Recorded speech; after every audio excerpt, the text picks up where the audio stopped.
Europe is facing a crisis on multiple fronts.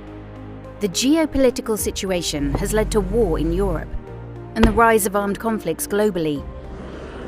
The pandemic and the energy crisis have revealed Europe's vulnerability to external shocks.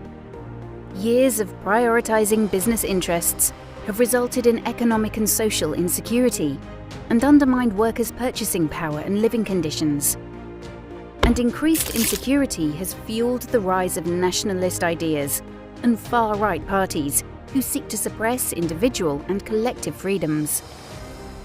It is no coincidence that one of the first acts of every authoritarian regime is to limit the rights of trade unions. While some companies take advantage of the situation and pit workers against each other within and between countries, we must unite and act. There is no business as usual. There is no national solution to the transnational problems we face. We must build transnational solidarity and reinforce our unity.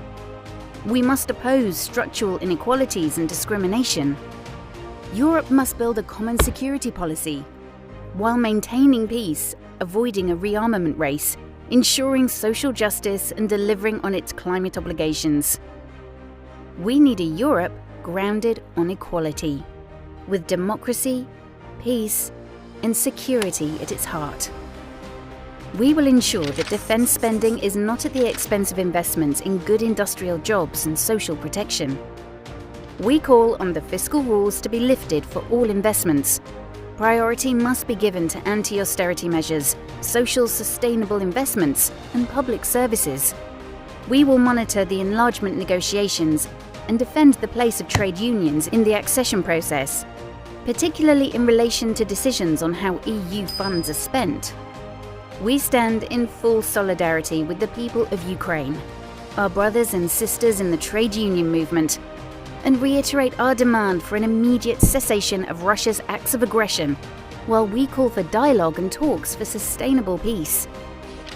We will fight all forms of discrimination, oppose anti-migrant policies and sentiments, and will strengthen solidarity and coordination between workers.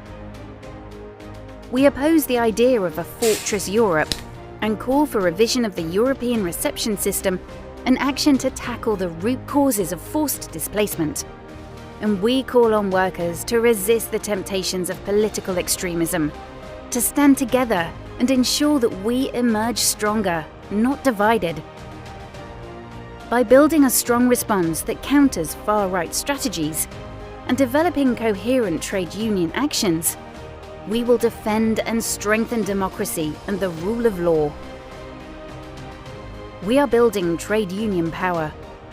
We are fighting for solidarity and peace. We are uniting workers for an IndustriAll future.